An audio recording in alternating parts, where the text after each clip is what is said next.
সালামের জবাব ওয়ালাইকুমুসসালাম না ওয়ালাইকুম সালাম? ওয়ালাইকুমুসসালাম হবে না ওয়ালাইকুম সালাম হবে?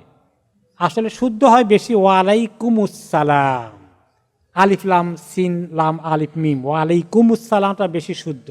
অ্যান্ড ওয়ালাইকুম সালাম যদি কেউ বলে ফেলে, এটা একটু ভুল হলো, কিন্তু এটা খুব বড় ক্রাইম না, অর্থের দিক থেকে খুব বেশি বড় পার্থক্য হবে না, একটু সামান্য হালকা গ্রামাটিক্যাল মিস্টেক হয়েছে। তবে চেষ্টা করা দরকার সবাই ওয়ালাইকুমুসসালাম বলাটাই উচিত। কাউকে আমরা সালাম দিতে বলি, অমুকে আমার সালাম পৌঁছায়েন, তো আপনি সেখানে যদি বলেন, কীভাবে বলবেন?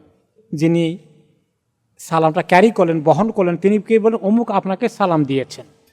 শোনার পরেই আপনি এখন জবাব দিবেন। কেমন জবাব দিবেন? বলবেন ওয়ালাইকা ওয়ালাইহিস সালাম ওয়া রাহমাতুল্লাহি ওয়া বারাকাতুহু বলতে পারলে আরও ভালো। ওয়ালাইকা ওয়ালাইহিস সালাম এর অর্থ কি? আপনি যে সালাম পৌঁছেছেন আপনার প্রতিও সালাম আর ওনার প্রতিও সালাম। ওয়ালাইকা ওয়ালাইহিস সালাম ওয়া রাহমাতুল্লাহি ওয়া বারাকাতুহু। তাই